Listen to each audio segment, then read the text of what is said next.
እባካችሁ ካህናቶች ቅዳሴ ውስጥ ቤተ መቅደስ ውስጥ ካሜራ ይዛችሁ አትግቡ እንላለን።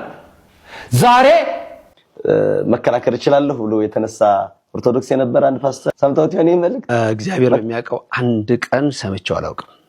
መብርሃን በመታቀው በአብይ ጾም እስቲ ዘፈን ያስቸገራችሁ ዘፈን አልሰማም ፊልም ጭራሽ አለ እስቲ ሙቭ ሁለት ወር ፊልም አላያችሁም እስቲ ምትሞቱ ከሆነ ማለት መጽሐፍ ቅዱስ ራሱን በራሱ የሚፈታ ከሆነ ኦሪት ዘፍጥረት ምዕራፍ 4 ቁጥር 23 ያለው ጎልማሳ የተባለው ማን ነው?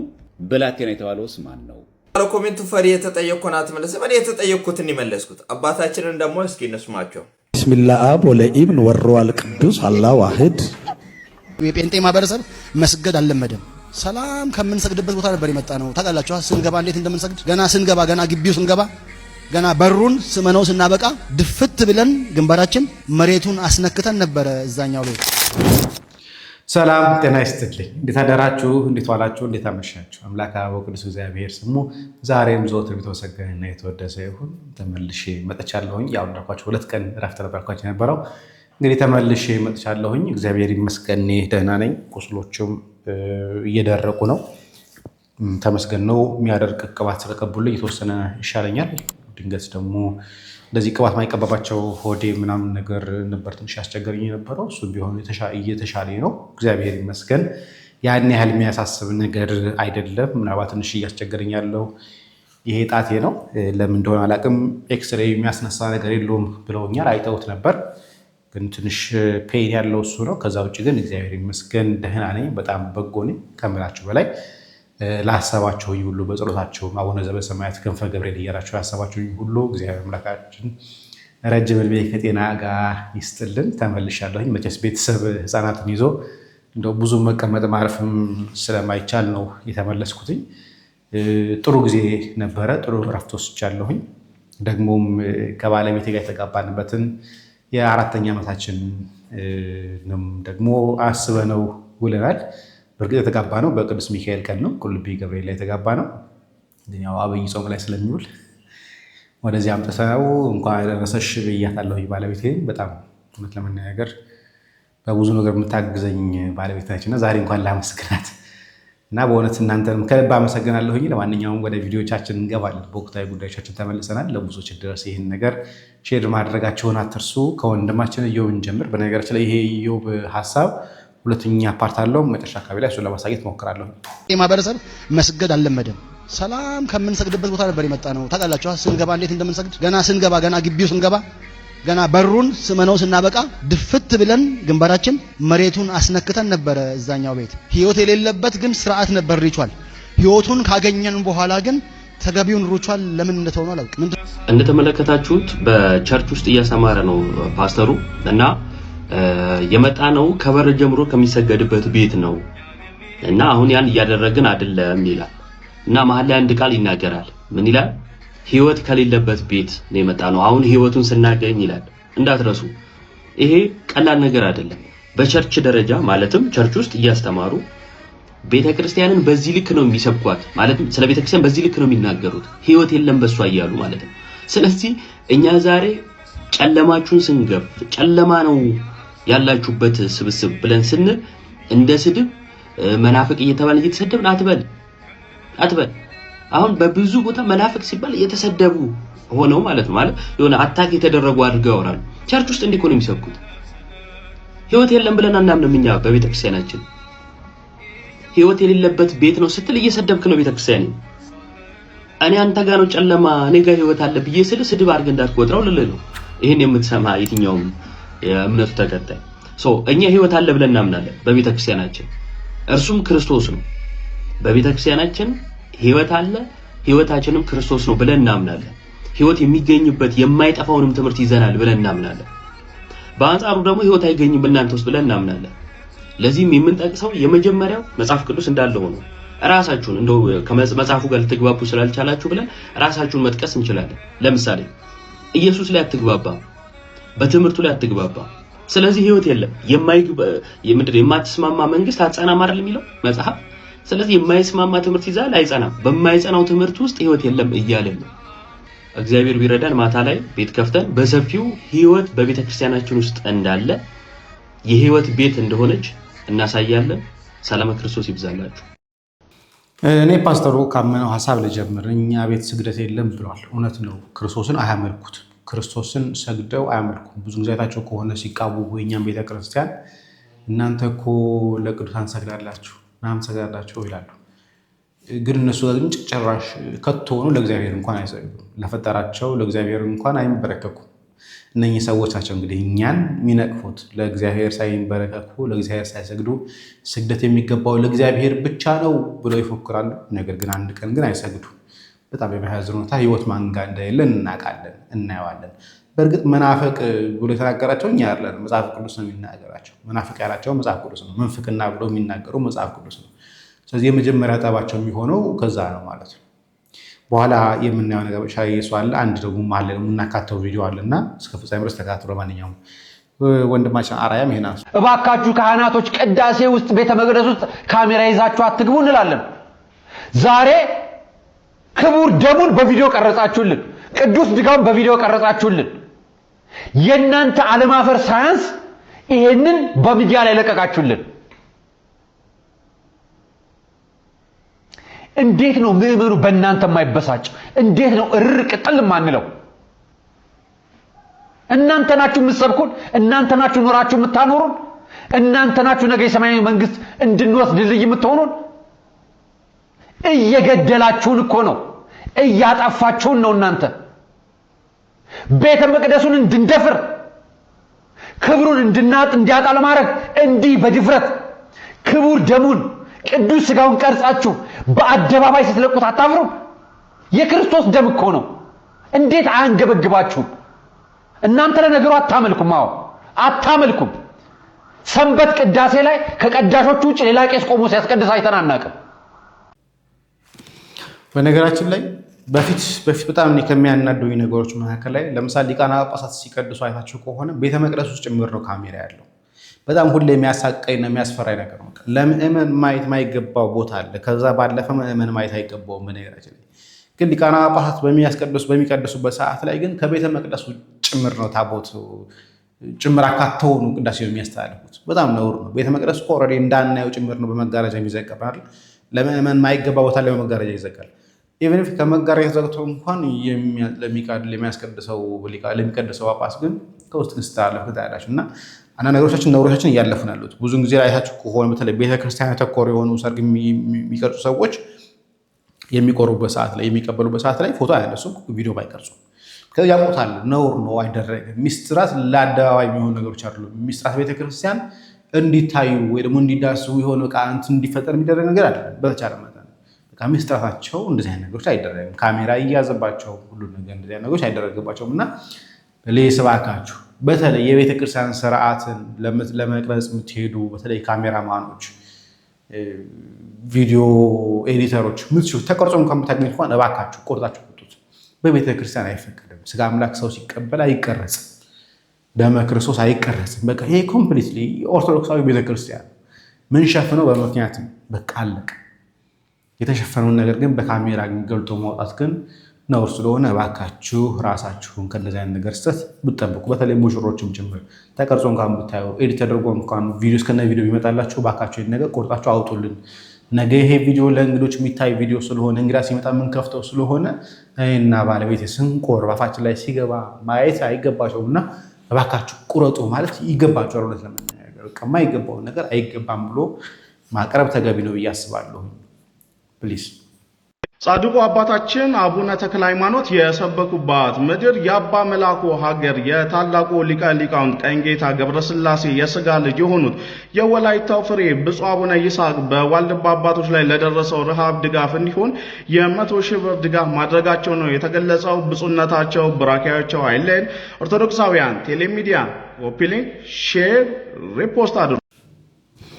እናመሰግናለን። በነገራችን ላይ የዋልድባው ጉዳይ ወደ 77 ሚሊዮን ብር እንደገባ ዛሬ አንድ ሚዲያ ላይ እያነበብኩ ነበር። እንግዲህ ከ77 ሚሊዮን ብር በላይ ጭምር እየተሰበሰበ እየሆነ ነው። በዚህ ጉዳይ ላይ የተያያዘ አንዳንድ ቅሬታዎች እየቀረቡ ያሉት ለመነኮሳት የሚያክል ብር ያደርግላቸዋል፣ ለመነኮሳት ሶፋ ምንድነው ፍራሹ ምን ያደርግላቸዋል የሚል ቅሬታዎች አሉ። እሱ ሌላ ጊዜ እንመለከታለን። ተስፋ አድርጋለሁ እንዳይረዝም እንዳይሳፋ። እንግዲህ አብይ ጾም ሊገባ ነው። አብይ ጾም የሚገባው ሰኞ ነው። የቀረን ቅዳሜና እሑድ ነው። ምን ያህል ተዘጋጅተናል የሚለውን ነገር አንድ ሁለት ቪዲዮ እናወራ። እንዲህ ጾመ ነቢያት ላይ የገሃድ ነገር ህዝቡን ሲያወዛግበው ነበር። አንዱ ጋድ አለው ይላል፣ አንዱ ጋድ የለውም ይላል። አንዱ ደግሞ ቅዳሜና እሑድን ጾሙ ይላል። ኧረ ሰኞ እሑድን ብቻ ነው የሚሉ አሉ። አወጣጣችሁ ጾሙ ምን ችግር አለው ቢዋጣ የሚሉ አሉ። በዚያ ውዝግብ ላይ አሳልፈን ነበር። እንግዲህ ደግሞ አሁን አብይ ጾም ቀረብ ሲል የአሳ ጉዳይ ይነሳል። አሳ ይበላል አይበላም ብለው ይጠይቃሉ። ይበላል ይላል፣ ለመብላት ያሰበ ሰው ማለት ነው። አሳ የለመደ ሰው ይበላል ይላል ነው። ከአባቶችም አንዳንድ ሳይኖረው አይቀሩም። እንግዲህ አሳ የሚወዱና የሚበሉ ይበላል ምን ችግር አለው ምን ሳራ ይግጥ በውሃ ውስጥ ነው የሚኖረው ይበላል ብለው ጥቅስ ለማመቻቸት የሚሞክሩ ሰዎች አሉ። አንዳንዶች ደግሞ አይበላም ይላሉ። አይበላም አሳ በጾም ጊዜ አይበላም። እንኳን አሳ ይቅርና ማለት ነው ሌሎች ሰውነትን የሚያለሰልሱ ምግቦች። ለምሳሌ ጾም ማለት ምን ማለት ነው? ከክፉ ነገር መከልከል፣ ከምንበላው ነገር ቆጥቦ መብላት፣ መቆጠብ፣ መቀነስ፣ ለጸሎት መትጋት፣ ፈቃደ ስጋን የስጋን ፈቃድ ለነፍስ ማስገዛት፣ ወደ እግዚአብሔር መቅረብ፣ በጸሎት መወሰን፣ ስጋን ማድከም፣ ስጋ እንዲንበረከክ ለክብሩ እንዲሰግድ እንዲደክም ከሆነ ዓላማው ስለ አሳ መከራከሩን ምን አመጣው? ጾም ማለት ይሄ እኮ ነው። አባቶቻችን ሽምብራ፣ ቆሎ የሚበሉት ለምን መሰላችሁ? ሰውነታቸው እንዲደክም። ሰው በበላ በጠጣ ጊዜ ፍትወት ሊነሳበት ይችላል፣ ኃጢአት ሊሰራ ይችላል። ስለዚህ ጾም ማለት ከነዚህ ሁሉ ከመስማትም ከመናገርም ከነዚህ መቆጠብ ከሆነ ኦርቶዶክሳውያን በአሳ ጉዳይ ለምን እንከራከራለን? አይበላም አሳ ለምን ይበላል? ገንቢ ምግብ እኮ ነው። እና ይበላል ብሉ ዝም ብላችሁ የሚሏችሁ ሰዎች ሚዲያ ላይ ከሰማችሁ አትስሟቸው። በቃ አሳ አይበላም በጾም ሰዓት። እንኳን አሳ ይቅርና አብዝታችሁ አትብሉ። አብዝተን ባንበላ ይመረጣል ማለት ነው። በጾም ጊዜ ያገኘናትን በቃ ከጾምን በኋላ ያገኘናትን ትንሽ ነገር መቅመስ። ስለዚህ አሳ አይበላም። አይገርማችሁም? በየአመቱ እንደዚህ አይነት ነገሮች ሲቀርቡ ይበላል አይበላም ጭቅጭቅ በየአመቱ ስናይ በጣም ያስቃል። መጀመሪያ መጠየቅ ያለብን ነገር አሳ ስጋ ነው ወይስ ጎመን ነው? አሳ ምድቡ ከምንድን ነው? ከስጋ ከሆነ በቃ ቤተክርስቲያን ስጋ አትብሉ ብላለች። በቃ አጭር ነው። አይ ጎመን ነው የሚበላ ሰው ካለ እንግዲህ መንገዱን ጨርቅ አድርግለት። በቤተክርስቲያን ግን በተደጋጋሚ ውሳኔ ተሰጥቶበታል። በቅዱስ ሲኖዶስም ውሳኔ ተሰጥቶበታል። ምንም ጥርጥር የለውም። ምንም ጭቅጭቅ የለውም። አባቶቻችን ሲበሉ ስለነበረ ያ ነገር ትክክል አድርጎም ቤተክርስቲያን በስርዓቷም በፍትሐ ነገሥቷም ደንግጋ አስቀምጠዋለች። በቅዱስ ሲኖዶስም ውሳኔ ታልፎበታል። አሳ በጾም ወቅት አይበላም ብላለች። ጨርሰናል። ሌላኛው የጾም መልእክት እናስተላልፍ። በአብይ ጾም እስቲ ዘፈን ያስቸገራችሁ ዘፈን አልሰማም። ፊልም ጭራሽ አለ። እስቲ ሙቭ 2 ወር ፊልም አላያችሁም? እስቲ የምትሞቱ ከሆነ ማለት ጭራሽ አለ ፊልም። ከቻላችሁ ምንም ሶሻል ሚዲያ አትጠቀሙ። ምንም አለመጠቀም የማትችሉ ከሆነ አሁን እኛ እናገለግላለን። እናንተም ልምድ ካላችሁ ምንም አለመጠቀም አልችልም የምትሉ ከሆነ መቀነስ። ለምሳሌ በጣም ብዙ ሶሻል ሚዲያ የምትጠቀሙ ከሆነ ሁሉንም ማስቀረታችሁ አንድ በጣም የምትጠቀሙበትን ማስቀረት፣ ከዛ እሱንም ደግሞ ሊሚት ማድረግ የምትጠቀሙበትን ሰዓት ማለት የምትጠቀሙበት ሰዓት ሊሚት ማድረግ፣ በጣም መገደብ። በቃ ሶሻል ሚዲያ ላይ የምናባክነውን ጊዜ ፊልም በማየት ምናምን የምናባክነውን ከጓደኞቻችን ጋር የምናሳልፈውን ጊዜ መገደብ። ከጓደኞቻችን ጋር በዓል ምሳሌ በደንብ እንገናኛለን፣ ችግር የለም። እየበላን እየጠጣን ደስ እያለ እንገናኝ። አሁን የጾም መገናኘት ነው ደስ አይልም ሲጀምር። ስለዚህ ቀንሰን መንፈሳዊ ምግባራትን የምናደርግበት እናድርገው ሰዓቱ፣ መንፈሳዊ ነገሮችን የምንሰራበት ሰዓት ማለት ነው። ስለዚህ ቅዱሳት መጽሐፍትን ማንበብ ከመጽሐፍ ቅዱስ ይጀምራል። እኔ የምሰጣችሁ ቻሌንጅ በቀን 1 ምዕራፍ ነው። ከፈለጋችሁ ግሩፕ ላይ በጋራ 1 መጽሐፍ መርጠን፣ ከፈለጋችሁ በግላችሁ በራሳችሁ ደስ እንዳላችሁ ከብሉይ ኪዳን 1 ከአዲስ ኪዳን 1 አድርጋችሁ በቃ 1 ምዕራፍ በቀን 1 ምዕራፍ። በጣም ትንሽ ሰው በጣም ቢታመም በጣም ቢቸገር በቅርቡ የወጣ ጥናት አይቼ ነው ፈልጌ ወይ ሊንኩን ልክላችኋል። በጣም መጥፎ የሚባል ሁኔታ ላይ ያለ ሰው ሚኒመም 3 ፔጅ ማንበብ ይችላል። በቃ ትንሹ ሰው ማንበብ የሚችል ምንም አይነት በጣም ድሬድፉል ከባድ ሲቹዌሽን ላይ ያለ ሰው ቢያንስ 3 ገጽ ማንበብ ይችላል። 3 ገጽ አታንብቡ፣ 1 ምዕራፍ አንብቡ። ያቺ 1 ምዕራፍ 1 ገጽ ምትሆን ይችላል፣ እንደ ሁኔታው ረጅም ሊሆን ይችላል። ግን 1 ምዕራፍ ማለት ከማርቆስ ወንጌል ወይ ከማቴዎስ ወንጌል ወይ ከሐዋርያት ሥራ በጣም መጽሐፍ ቅዱስ ማንበብ ልምድ ከሌላችሁ ከሐዋርያት ሥራ ታሪክ ስለሆነ በብዛት ሉቃስ ወንጌል፣ በብሉይ ኪዳን የጥበብ መጽሐፍትን እነ መጽሐፈ ሲራክን እነ መጽሐፈ ጥበብን እነ ተግሳጽን እነ መዝሙረ ዳዊት በጸሎትም ስለምናነበው እርግጥ ብታነቡ ወይ በጣም ሰነፍ ነኝ ታሪክ ካልሆነ ምናምን የምትሉ ከሆነ እነ መጽሐፈ ሩትን በጣም አጫጭር መጽሐፍት እነ ትንቢተ ዮናስን መጽሐፈ ነገሥትን ታሪክ የሚናገሩ ማለት ነው መጽሐፈ ሳሙኤል የመሳሰሉትን ብታነቡ ብቻ ግን በቀን አንድ ምዕራፍ ሚኒመም መጽሐፍ ቅዱስ ማንበብ ከዛ መጽሐፍት መርጣችሁ ከመጽሐፍ ቅዱስ ባሻገር መንፈሳዊ መጽሐፍት መርጣችሁ ማንበብ ማለት ነው። ባለፈው ዓመት ሰጀሽኖችን አንድ ቪዲዮ ሰርተን ነበር። በቃ በዚህ እንትን ብታነቧቸው አንዱ ሰጀሽኖችን አሁንም አቅማችን ከፈቀደ እንደ አቅማችን እንሰራለን፣ ችግር የለም። ግን መጽሐፍ መርጣችሁ ብታነቡ መጽሐፍ መርጣችሁ በቃ በዚህ አብይ ጾም እንደ አቅማችሁ ነው። በጣም ማንበብ የምትችሉ ሰዎች ከሆናችሁ 10 መጽሐፍ አነባለሁ በሁለት ወራት ውስጥ። 10 ይበዛብኛል፣ 5 መጽሐፍ አነባለሁ። ብዙ ማንበብ የሚችል ሰው አቅዶ የመጽሐፍቱን ሊስት አውጥቶ ይሄንን መጽሐፍ አነባለሁ ብሎ ማለት ነው። ካልሆነ 2 መጽሐፍ በጣም ከቃተን 1 መጽሐፍ በቃ። እኔ ሰጀስት ማድረጋችሁ የአቡነ ሽኖዳ መጽሐፍት በጣም ጣፋጭ ናቸው፣ ትናንሽ ናቸው። ጥሩ ትምህርትም ተግሳጽም አላቸው። የቅዱስ ዮሐንስ አፈወርቅ መጽሐፍት እነ ገብረ እግዚአብሔር ኪድ የተረጎሟቸው ማለት ነው። በጣም አቅም ያላችሁ ደግሞ የሆነ ቴዎሎጂካል ነገሮችን ኤክስፕሎር ማድረግ የምትፈልጉ ሰዎች በጣም ብዙ መጽሐፍት አሉ። ብቻ ግን አውጥታችሁ ስፔሲፊክ ሊስት አውጥታችሁ ይሄን ያክል መጽሐፍ አነባለሁ ብለን መንፈሳዊ መጽሐፍትን ለማንበብ ጥረት ማድረግ ይኖርብናል ማለት ነው። ጥረት ማድረግ ስለዚህ ጋር እናያዘውና ምን አሰባችሁ እናንተ በአብይ ጾም ምን ለማስተካከል እንድትነግሩ ኮሜንት ላይ እንጽፉልኝ። አይደለም የግላችሁ ስለሆነ ምን ለማስተካከል አሰባችሁ? ምን ለማንበብ አሰባችሁ? ምን አይነት መንፈሳዊ እድገት ለማምጣት አስባችኋል በአብይ ጾም? እኔ አሁን እስካሁን ድረስ ሁለት ውዝግብ ውስጥ ያለበት መጽሐፍ አለ። አንደኛው ሃይማኖተ አበው ወይስ ደግሞ ኢትዮጵያዊ ሱራፌ የትኛውን ላንብብ የሚል ነገር ላይ ውዝግብ ውስጥ አልኩት። ምክንያቱም በዚህ በአብይ ጾም ላይ መጨረስ ፈልጋቸው መጽሐፍቶች ስለሆኑ ትልልቅ መጽሐፍቶች ስለሆኑ ወጥሬ የትኛውን መጽሐፍ ላንብብ የሚለውን ነገር የተጨቃጨኩኝ ነው።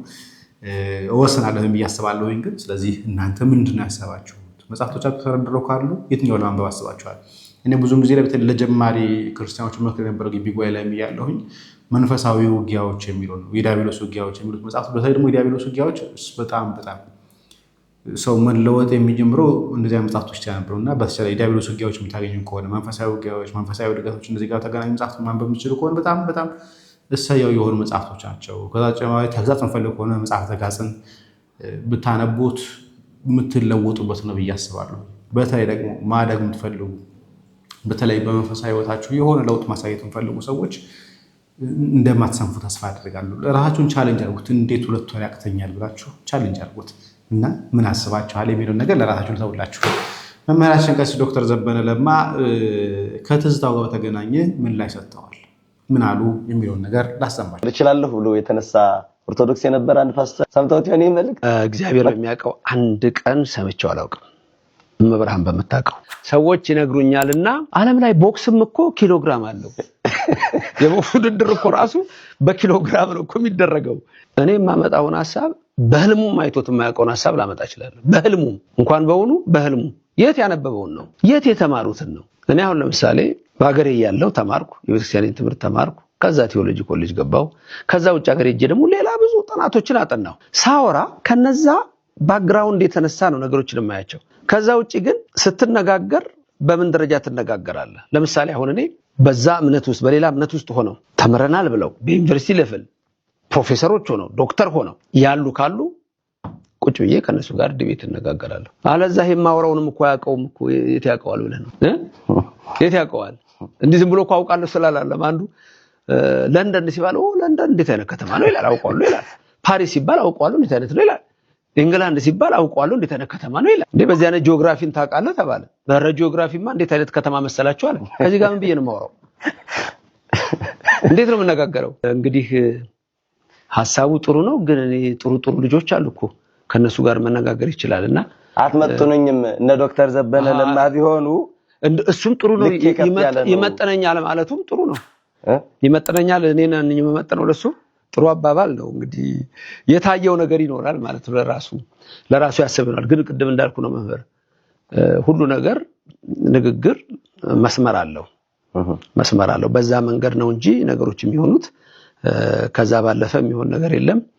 ስላልሰማሁት እንዳልኩ ሰዎች እንዲህ ብለዋል ከሌ ሲሉ ሰምቻለሁ እና እኔ በዚህ ሁሉ አገልግሎት አንድ ቀን ስማቸውን አንስቼ አላውቅም። በአገልግሎት ላይ እውነት ነው አንድ ቀን ስማቸውን አንስቼ አላውቅም። ለምን ነው የማነሳው? ከዚህ ቤተክርስቲያን ወጡ፣ ለምን ወንጌል አይሰበክም ብለው ወጥተው ወንጌል አንድ ቀን ሰብከው ያውቃሉ? ከስድብ በስተቀር ስለዚህ ምን ብሎ ነው ትውልዱስ የሚሰማቸው? አንድ ቀን ወንጌል ሰብኮ ያቆም እዚህ ወንጌል እንዳሰብታሉ እዛ ከሄዱ በኋላ ወንጌል ይሰብካሉ። ምንም ወንጌል ሰበኩ ብሎ የነገረኝ የለም። ሁሉ ቀን ስድብ፣ ሁሉ ቀን ትችት እንደሆነ ግን ሰምቻለሁ ከሰዎች። ስለዚህ ወንጌል ካልሰበኩ ምንድነው ትርጉሙ? ለመስበክም ደግሞ ዕውቀት ያስፈልጋል። በእውነት ለመናገር ትምህርትም ያስፈልጋል፣ ዕውቀትም ያስፈልጋል። ሲሻቸው ይተቹናል፣ ሲሻቸው ሊቅ ያደርጉናል። ሁልጊዜ ኦርቶዶክስን ስድብ ከሆነ ሁልጊዜ ክርስቲያንን ስድብ ከሆነ አሁን መምህራንን እያነሱ ይሰድባሉ ያልከኝ እኮ መጀመሪያ ማንን የሰደቡት? ቅዱሳን ነቢያትን ሐዋርያትን እኮ ነው።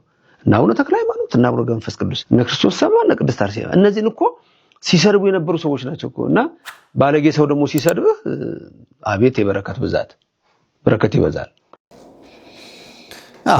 አይመጣጠኑም። በምንም ያነበበና ያላነበበ ሰው እኩል ቴዎሎጂካል ዲስከሽን የሚያደርግበት ምክንያት የለም። በነገራችን ላይ አንዱ አንብቧል፣ አንዱ አላነበበም።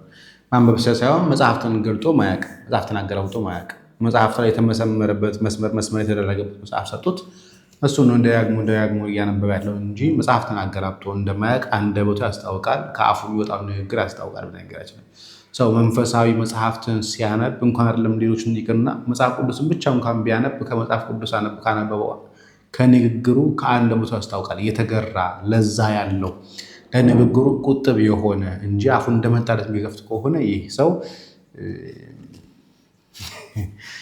ተረድታችኋል ብዬ አስባለሁ። ታዲያ እንደዚህ እንዳልኳቸው አይቀርም። ሌላ ደግሞ ተጨማሪ ማስረጃ ደግሞ ላሳያችሁ። ምንም ሳያውቁ አፋቸውን ለመክፈት የሚወጡ ሰዎች ደግሞ አሉ። ለምሳሌ ትሉኝ እንደሆነ እንዲህ አይነት ሰው ፈሪ የተጠየቅኩን አትመለስም። እኔ የተጠየቅኩትን ይመለስኩት። አባታችንን ደግሞ እስኪ እንስማቸው። ቢስሚላህ አብ ወለኢብን ወሩል ቅዱስ አላህ ዋህድ አሜን። اللهم إجائلنا مستقيم أنا أقول بشير ربنا الذي في السماوات ليتقدس اسمك ليأتي ملكوتك لتكن مشيئتك كما في السماء كذلك على الأرض እግዚአብሔር ይባርካችሁ፣ እግዚአብሔር ይቀድሳችሁ። አባታችን ሆይ እናመሰግናለን። እርሱ ትልቅ ሰው ኖት። እንዴት በሰውነት እየቀለዱ እግዚአብሔር ይባርካችሁ ይላሉ። በሰው ሃይማኖት እየቀለዱ እግዚአብሔር እንዴት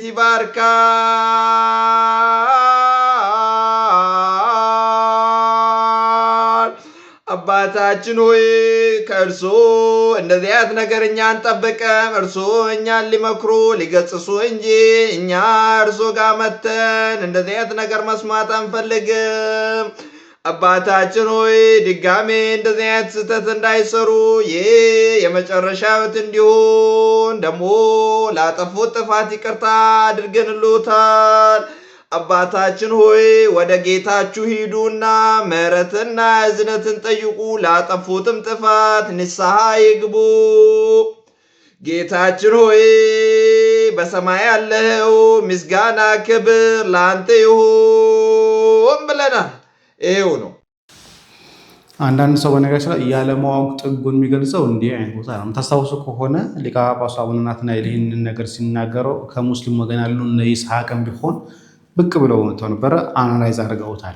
ይህ ነገር ትክክል ነው ወይስ አይደለም፣ በአረብኛ ላይ ያሾፉ ነው ወይስ አይደለም የሚለውን ነገር ታስታውሱ ከሆነ እዚህ ላይ ቪዲዮ ላይ ሰርችበታለሁ። እዚህ ታስታውሱ ከሆነ የተናገሩት ነገር በአባታችን ሆይ በአረበኛ ያሉትን ነው። ከም በአረበኛ አባታችን ይባላል፣ አረበኛው ደግሞ አባታችን ሆይ። ስለዚህ አረበኛ ስለተነገረ ብቻ እስልምና የተነካቸው የሚመስላቸው ሰዎች አሉ በነገራችን ላይ። ይህም ከእውቀት ማነስ የሚመጣ ከእውቀት እጥረት የሚመጣ ነገር ነው እንጂ አረቦች ሆነው ክርስቲያኖች፣ አረቦች ሆነው ኦርቶዶክሶች እንዳሉ አያውቁም። አረብ ክርስቲያኖች በግዕዝ እንዲሉላቸው የሚፈልጉ ሰዎች ደግሞ በአማርኛ እንዲሉላቸው የሚጠብቁ ሰዎች አሉ ማለት ነው። ስለዚህ በግዕዝ አባታችን ይባላል፣ በግዕዝ መጽሐፍ ቅዱስ አለ፣ ሲነበብ ሊነበብ የሚችለው እንደዚህ ነው። ይስሐቅም በደንብ ዲቴል አድርጎ ብሬክ አድርጓታል፣ በደንብ አሳይቶታል፣ ከፍሎ አሳይቶታል። ይሄ ነገር ግብጾች ጋር አለ፣ ይሄ ነገር ግን የለም፣ ከየት እንደመጣ አላውቅም ያን ሲናገር የነበረ ነው ሙስሊም። ግን አንዳንዱ ይመጣና ግን አረብኛ ብቻ ስላደረጉ በአረብኛ አባታችን ስላሉ ግን እስልምና የተነካ ይመስለው ያለማወቅ ጥግ የሚታይባቸው ሰዎች አሉ። ያሳዝናሉ። ሌላኛው ደግሞ ፕሮቴስታንት ነው። ያነጻጸረውን ነገር ላሳያችሁ።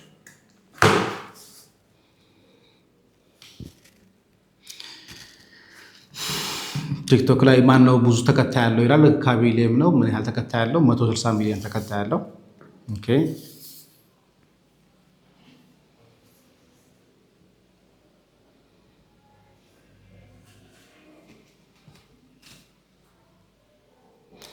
ስለዚህ ኦሪየንታል ኦርቶዶክስ የሚባሉት ምን ያህል ናቸው? ይሄ እህት አብያተ ክርስቲያናት የሚባሉት ማለት ነው ከ60 እስከ 87 ሚሊዮን ተከታይ ያላቸው።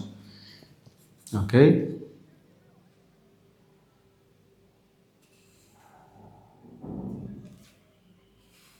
ስለዚህ በዓለም ላይ ካለው ኦሪየንታል ኦርቶዶክስ ተከታዮች የበለጠ ብሮ ብዙ ተከታዮች አሉት። and ምንድነው ፕሩቭ የሚያደርገው? ምንድነው ፕሩቭ ሊያደርግ የሚችለው?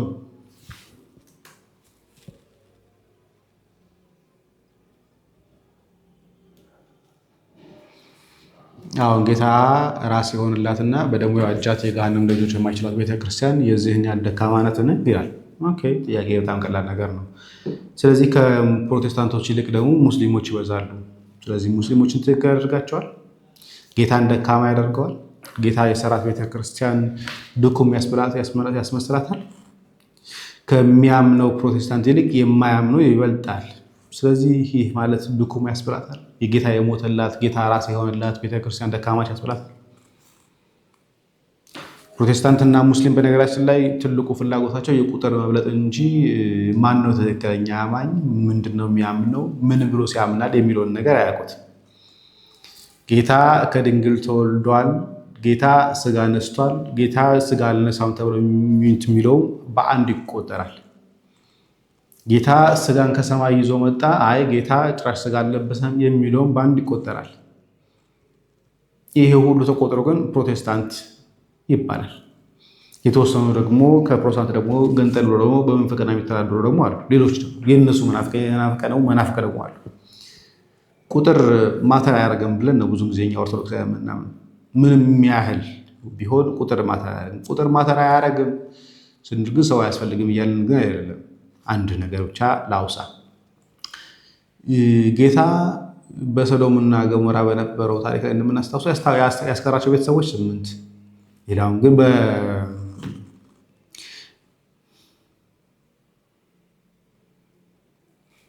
የኖህ ዘመንን እናንሳ።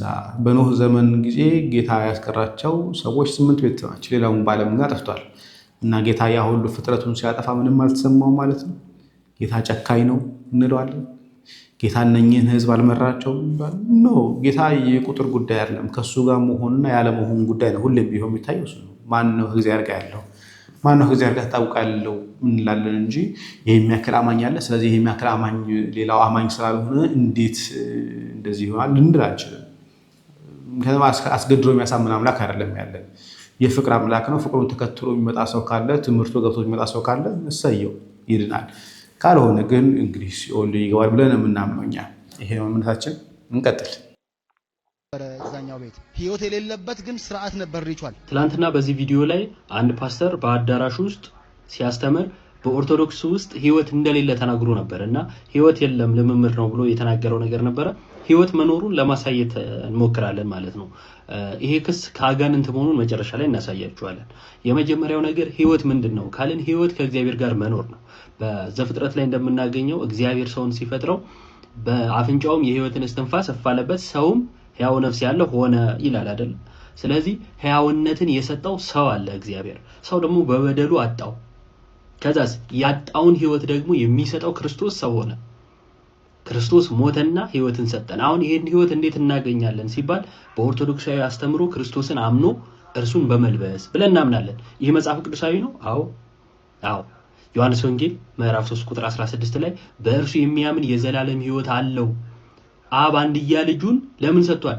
ህይወትን እንድናገኝ፣ ሊፈርድብን አይደለም ሊያድነን የመጣው እያለ ይናገራል። ስለዚህ በእርሱ የሚያምን ሁሉ የዘላለም ህይወት አለው ብሎ ተናግሯል። ስለዚህ ክርስቶስ በእርሱ አምነን ህይወት እንድናገኝ ሰው ሆኖልናል ማለት ነው። ይሄን ኦርቶዶክሳዊት ቤተክርስቲያን ታስተምራለች። ይሄ ብቻ ግን አይደለም። በክርስቶስ ያገኘነውን ይህንን ህይወት ልንኖረው ይገባል። እርሱ ራሱ ምን ብሏል? እኔ ዮሐንስ ወንጌል ምዕራፍ 14 ላይ እኔ ህይወትም መንገድም ነኝ፣ በእኔ በቀር ወደ አብ የሚገባ የለም ብሏል። ስለዚህ ወደ አብ የምንገባበት መንገዳችን ነው፣ እንሄድበታለን። ህይወታችን ነው፣ እንኖርበታለን። ለዛ ነው በክርስቶስ አምነን በጥምቀት በኩል ክርስቶስን ለብሰን እኛ አዳማዊ ማንነታችንን የተውን ክርስቲያኖች ነን፣ አዲሱን ማንነት ወይም አዲሱን ሰው ክርስቶስን የለበስን ክርስቲያኖች ነን ብለን የምናምነው ማለት ነው። ለኛ ነው ህይወት የላቸውም የሚባለው። ህይወት የሌለበት የቱ እንደሆነማ ማሳየት እንችላለን። ህይወት የሌለበት ለምሳሌ አንዴ ከዳንክ ድነትን አታጣም የሚለው የካልቪኒዝም ትምህርት ያለው ፕሮቴስታንቲዝም ውስጥ ነው። እና አንዴ ከዳንክ ድነትን አታጣም፣ ኃጢአት ብትሰራ በደል ብትሰራ በቃ አንዴ ከዳንክ ድነትን አታጣም። እግዚአብሔር ራሱ አስቀድሞ ለሞትና ለህይወት መርጧል የሚል እምነት ያለው ፕሮቴስታንቲዝም ውስጥ ነው። ህይወት ያለው እዛ ነው። ኢየሱስ ራሱ የሞተው ለጥቂቶች ነው፣ ለዓለም ሁሉ አይደለም፣ ለጥቂቶች ለተመረጡት። ይሄ ያለው እዛው ፕሮቴስታንት ውስጥ ነው። ፕሪደስቲኔሽን የሚል ትምህርት ያለው እዛው ፕሮቴስታንት ውስጥ ነው። ምንድነው እሱ? እግዚአብሔር አስቀድሞ ለሲኦልና ለገነት ወስኗል፣ መርጧል እግዚአብሔር። ስለዚህ ለሲኦል መርጧል፣ በቃ ተመርጠሃል የሚል ያለው ትምህርት እዛ ነው።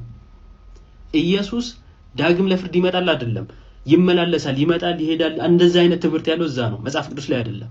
እዚህ ውስጥ ነው ህይወት ያለው። ወደ ምዕራቡ ዓለም ከሄድን ደግሞ ይሄ ትምህርት አንዴ ከዳንክ ድነትን አታጣም የሚለው ትምህርት ወደ አልባሌ ማንነት ውስጥ ወስዷቸው በቸርች ውስጥ የሚያጋቡ ያሉት እዛው ነው። ምዕራቡን ዓለም የምንመለከተው በዚህ ማንነታቸው ህይወት ያለው እዛ ነው። ቸርች ውስጥ ምን እንደሚደረግ እኔ አልነግራችሁ። ስለዚህ በቤተ ክርስቲያን ውስጥ ህይወት አለ። ያ ህይወት ስርዓት አለው እና ስርዓት ያለ ህይወት የሌለ አድርጎ የተናገረው ፓስተር ከእርሱ የእውቀት ማነስ እና ደግሞ ወይም አጉል ጥላቻ እንጂ ትምህርትን መሰረት ያደረገ አለመሆኑን በራሳቸውም ትምህርት ማሳየት እንችላለን። መጽሐፍ ቅዱስ ምስክራችን ነው። ኦርቶዶክሳዊ ተዋህዶ የህይወት ቤት ነች። ህይወትን በስርዓት የምንኖርባት፣ ህይወትን ደግሞ የምናጣጥምባት ቤት ነች እና ብታውቋት ደስ ይለናል። ያላወቃችኋት መታችሁ ጠይቁ፣ ቤተክርስቲያናቷን እወቋት። የማታውቋት ደግሞ በዝምታ ተባበሩ። ምክንያቱም ሁልጊዜ ዝም ብሎ ማውራት ግድ አይደለም፣ አላዋቂነትንም ማሳየት ስለሚችል ማለት ነው። እናመሰግናለን። ቅድም አንስተዋል። እውነት ለመናገር ህይወት የለም በመናፍቃኑ ጋር። ከአጭሩ መልስ እሱ ነው። ህይወት በሌለበት ደግሞ ክርስቶስ የለም። ክርስቶስ ህይወት ነውና፣ ስለዚህ ክርስቶስን ክደው ማንነቱን ክደው ምንነቱን ክደው አምላክ የሚሆንበት ምክንያት እነሱ ቤት የለም። እንደ አምላክ ሳይሆን እንደ ቆሎ ጓደኛ የሚያዩትም ጭምር ስላሉ ከእርሱ ጋር እኩል ነን፣ እኔም የአብ ልጅ ነኝ እሱም የአብ ልጅ ነው ብሎ የሚናገሩ፣ ለክርስቶስ ያለው ጸጋ እኔ ጋርም አለ፣ ሙሉ ጸጋ እኔ ጋር አለ ብሎ የሚናገሩ ያሉበት ቤት ስለሆነ እዛ ቤት ህይወት አለ ብለን አናምንም። ወንድማችን ዲያቆን ዘማርያም ለወሂድ ለተባለው የእስልምና ላይ የሚያጨረብር ሰው ለእሱ ምላሽ የሰጠው ምላሽ አለ፣ ካሰማችሁ። አይ ኢምራንና ኢብራሂምን አንድ ጥቅስ እንድታዩልኝ ስለፈለኩኝ ነው። ከባይብል ኦሪት ዘፍጥረት ምዕራፍ 4 ቁጥር 23 ላይ ይህንን ራሱን ቆሞ ማብራራት የሚችል ጥቅስ ካለ በጣም አድናቂ ነኝ። ከብሉይ ኪዳን እስከ አዲስ ኪዳን ከዘፍጥረት እስከ ራዕየ ዮሐንስ ድረስ አንድ ሰው የዚህን ጥቅስ ማብራሪያ የሚሰጠኝ ሰው ካለ በጣም አድናቂ ነኝ። ላሜ ለሚስቶቹ ለአዳና ለሴላ አላቸው፣ እናንተ የላሜ ሚስቶች ሆይ ቃሌን ስሙ፣ ነገሬን አድምጡ። እኔ ጎልማሳውን ለቆስሌ ብላቴናውን እንደመወጋቴ ገድየዋለሁና። ማንና ማንን የገደለው? ጎልማሳና ብላቴና ሁለት ሰዎችን ገድሏል። ጎልማሳው ማን ነው? ብላቴናው ማን ነው? የገደላቸው ሰዎች ሁለቱ እነማን ናቸው?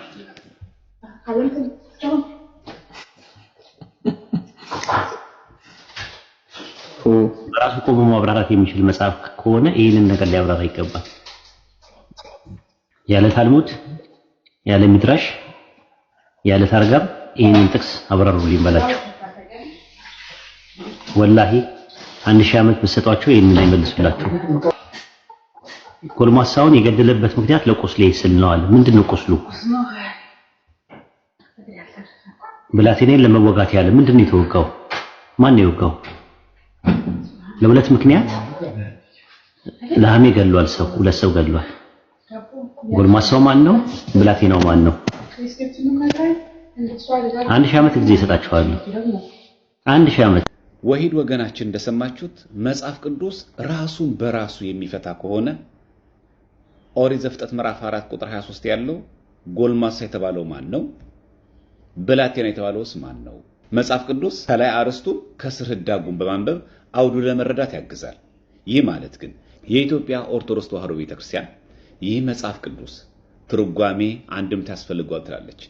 ይህ ትርጓሜ አንድምታ በቀደምት አባቶቻችን ሐዋርያት፣ በሐዋርያና አበው፣ በቀደምት ቤተክርስቲያናችን አባቶቻችን ትርጓሜ እንዲሁም ደግሞ ይሄንን ትርጓሜ የሚያግዙ የትውፊት መረጃዎችም ጭምር ለትርጓሜ ትጠቀማለች።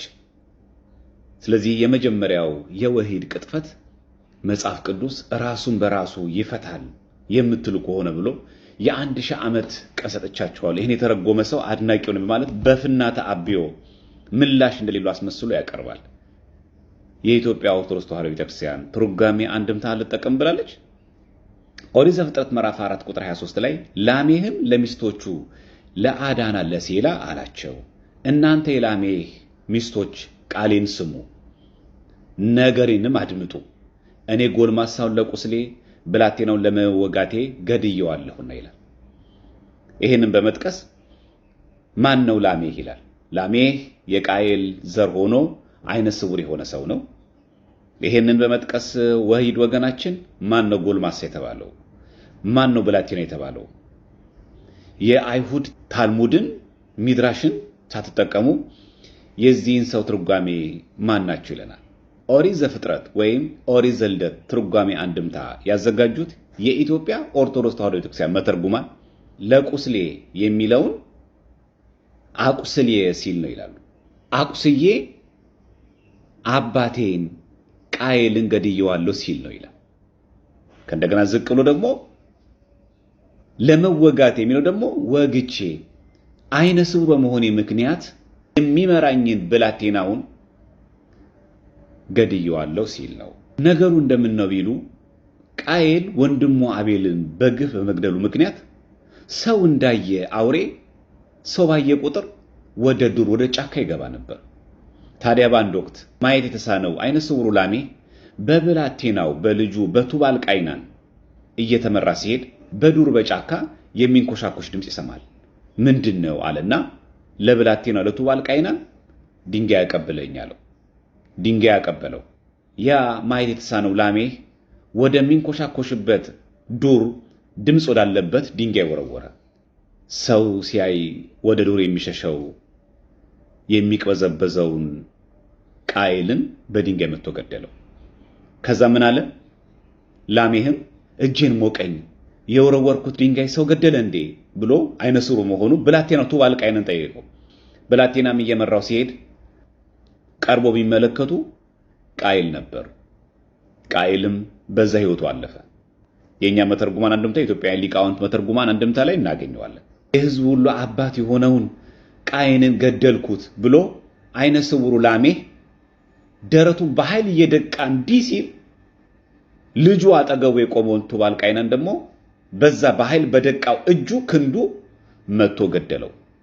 ስለዚህ ላሜህ ለአዳና ለሴላ ለሁለቱ ሚስቶቹ መጥቶ ማንም ሳይከሰው ማንም ሳይወቅሰው ጎልማሳው የተባለውን ቃየልን ለቁስሌ ሲል አቁስዬ ገድየዋለሁ። በዱር የሚንቀሳቀስ አውሬ መስሎኝ ልጄን ቱባል ቃይናንን ድንጋይ ያቀብለኝ ብየው ድንጋይ ቦረውር የህዝቡ ሁሉ አባት ቃየንን ገድየዋለሁ ብሎ ተናዘዘ። ለሁለቱ ሚስቶቹ ማለት ምን ጎልማሳው ቃየልን ብቻ ቃየል ደግሞ ገደልኩት ብዬ እያለቀስኩኝ ደረቴን በኃይል ስደቃ ደግሞ አይነ ስውር ነኝና ባለማየቴ ምክንያት ለመወጋቴ ማለት ያ ብላቴናዬን ቱባል ቃይናን ገደልኩት ብሎ ተናዘዘ። ይህንን ቅዱስ ዮሐንስ አፈወርቅ ሲተረጉም ተመልከቱ ይላል። ኃጢአትን ማመን፣ የበደሉትን በደል ማመን፣ የሰሩትን ኃጢአት ማመን ተአምኖ ኃጣው እንዴት ከፍተኛ ጥቅም እንዳለው ተመልከቱ ይላል። ላሜህ ማንም ሳይከሰው ጎልማሳው የተባለው ቃየልን ገድሎ ብላቴና የተባለውን ቱባል ቃይንን ገድሎ ማንም ሳይከሰው ሄዶ የሰራውን ኃጢአት ለሚስቶቹ ለሁለቱ ሚስቶቹ ነገራቸው ይላል። ስለዚህ ይላል ቅዱስ ዮሐንስ አፈወርቅ ኃጢአት ከሰራን በኋላ ጥፋተኝነትን መካድ ከባድ ኃጢአት ከባድ ወንጀል ነው ይልና ማንም ሳይከሰው ይላል። ላሜህ አይነ ስውር ማለት ማንም ሳይከሰው ጎልማሳውን ቃየልን ልጁም ብላቴናውን የተባለውን ቱባል ቃይንን መግደሉን ለሚስቶቹ ራሱ ተናግሮ ተናዘዘላቸው። ኃጢአቱን አምኖ ለሁለቱ ሚስቶቹ መናዘዙ የሚደርስበትን ፍርድ ቢያንስ አቅሏልና ይላል ቅዱስ ዮሐንስ አፈወርቅ ኦሪት ዘፍጥረትን በተረጎመ ድርሳኑ ላይ። ይህንን በኦሪት ዘፍጥረት ምዕራፍ 4 ቁጥር 23 ላይ ያለውን የኢትዮጵያ ኦርቶዶክስ ተዋሕዶ ቤተክርስቲያን መተርጉማን ትርጓሜ አንድምታ ላይ ያለውን ሙሉ ታሪኩን መጽሐፈ ያሻር ላይ እናገኘዋለን። ቡክ ኦፍ ጃሻር ምዕራፍ 2 ቁጥር 26 እስከ 36 ላሜህ ማየት የተሳነው አይነ ስውር እንደነበረ፣ ቱባል ቃይናን የተባለ ብላቴና መንገድ ላይ ሲመራው እንደነበረ የሚንኮሻኮሽ ድምጽ ወደ ሰማበት ወደ ዱሩ አቅጣጫ ድንጋይ ሲወረውር ቃኤልን እንደገደለው ወይኔ ለቁስሌ ማለት አቁስዬ ቃኤልን ገደልኩት ብሎ ደረቱን እየደቃ ደግሞ ሲያለቅስ ደግሞ ለመወጋቴ አይነ ስውር በመሆኔ ደግሞ ልጄን ብላቴናውን ቱባል ቃይናን ገደልኩት ብሎ መናገሩ መጽሐፈ ያሻር ምዕራፍ 2 ቁጥር 26 ከ36 መጽሐፈ ያሻርን በተመለከተ መጽሐፍ ቅዱስ መጽሐፈ ኢያሱ ምዕራፍ 10 ቁጥር 13 ላይ ህዝቡም ጠላቶቻቸውን እስኪበቀሉ ድረስ ፀሐይ ቆመ ጨረቃም ዘገየ ይህስ በያሻር መጽሐፍ የተጻፈ አይደለምን ይላል። መጽሐፈ ያሻር ማለት ዘቡክ ኦፍ ጃሻር የመጽሐፈ ኢያሱን ሙሉ ታሪክ በዝርዝር ያገኛል። ስለዚህ መጽሐፍ ቅዱስ ላይ መጽሐፈ ያሻርን ሜንሽን አድርጎ እናገኛለን። ሁለተኛ ሳሙኤል ምዕራፍ 1 ቁጥር 18 ላይ የይሁዳንም ልጆች ያስተምሩ ዘንድ አዘዘ ካለ በኋላ እነሆ ይህ በያሻር መጽሐፍ ተጽፏል ይላል። ስለዚህ በዚህ መጽሐፍ ቅዱስ ላይ መጽሐፈ ያሻርን ሜንሽን አድርጎ ሲጠቅስ እናያለን። ስለዚህ መጽሐፈ ያሻር ዘቡክ ኦፍ ጃሻር ምዕራፍ 2 ቁጥር 26 እስከ 36 ላይ በኢትዮጵያ ኦርቶዶክስ ተዋሕዶ ቤተክርስቲያን መተርጉማን ትርጓሜ አንድምታ ላይ ያለው ታሪክ ሙሉ በሙሉ መጽሐፈ ያሻር ላይ እናገኘዋለን። የአይሁድ የኦሪት መጽሐፍ ቶራ ማብራሪያ የሆነው ሚድራሽም ስንመለከት ጎልማሳ የተባለውን ቃየንን መግደሉን ለቁስል ሲል አቁስዬ ብሎ ማለቱን እንዲሁም ብላቴና የተባለ ደግሞ ቱባል ቃይናን መሆኑን የአይሁድ ትውፊት የሆነው ሚድራሽ ጠቅሶ እናገኛለን። እኔ ያለው ማየት የተሳነው አይነ ስውሩ ላሜህ ጎልማሳውን ለቁስል ሲል ቃየልን አቁስዬ በድንጋይ መትቼ ገድየዋለሁ ሲል ነው። ብላቴናውን ለመወጋት ሲል ደግሞ ብላቴና የተባለውን ኦሪት ዘፍጥረት ምዕራፍ 4 ቁጥር 22 ላይ ያለው ቱባል ቃይናን የላሜህ ልጅ ነው።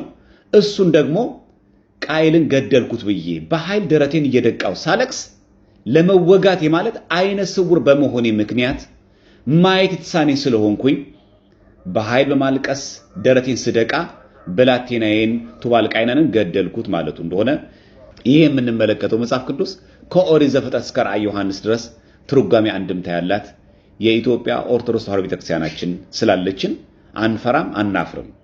የኦሪት ዘፍጥረት ምዕራፍ 4 ቁጥር 23 የኢትዮጵያ መተርጉማን ሊቃውንት ትርጓሜ አንድምታ መጽሐፈ ያሻርም የኦሪት ማብራሪያ የሆነው ሚድራሽ ቤርሺት 11 ላይ የጎልማሳውን ስም ቃየል የብላቴናውን ስም ደግሞ ቱባል ቃይን ብሎ እናገኛለን። 1000 ዓመት ያስፈልገው አንድ ወርም ያስፈልገው ተሰርታ ጥንቅቅ ብላ ያለቀች ኦርቶዶክሳዊት ተዋሕዶ ቤተክርስቲያን አለችን። መጽሐፍ ቅዱስም ከነ ትርጓሜ ያስረክባን ትገኛለች ትኖራለች። ሰላም እግዚአብሔር ከሁላችን ጋር ይሁን። ሁላችንም ከነ ማህተባችን ለክብር ሞት ያብቃን። ወስብሐት ለእግዚአብሔር። እናመሰግናለን መምህራችን ዲያቆን ዘማርያምን። እግዚአብሔር አምላካችን ረጅም ዕድሜ ከጤና ጋር ይስጥልን። ጥያቄው ከባድ አስመስለው ለማቅረብ ሞክሮ ነበር። እንኳንስ 1000 ዓመት 10 ደቂቃ በቂ እንደሆነ አሳይተውናል። በነገራችን ላይ በቤተክርስቲያናችን ያልተመለሰ ምላሽ የለም። መጽሐፍ ቅዱስ ላይ ተጠቅሶ ያልተመለሰ ምላሽ ያልተገኘ ነገር የለም። ችግሩ እኛ ፈልጎ ማንበብ የተጻፈውን ማገላበጥ ስለሚያቀተን ሁሉም ነገር አልጋ ባልጋ ሆኖ ፊት ለፊታችን ላይ እንዲቀርብልን ከመፈለግ ካልሆነ በስተቀር ቤተክርስቲያን ለተነሱ ጥያቄዎች ሊነሱ ይችላሉ ብላ ላሳበቻቸው ጥያቄዎች እንዳለ በመጽሐፍ ጽፋ ለትውልድ እንዲሻገር አድርጋለች። የኛ ስንፍና ግን ገብቶ ማንበብ መጽሐፉን ገዝቶ ማገላበጥ ግን ብዙ ጊዜ እንደ ችግር ስለምናየው ነው። ይህን ይመስላል የዛሬው ዝግጅት። አዲስ መረጃ ካለ መልሳለሁ።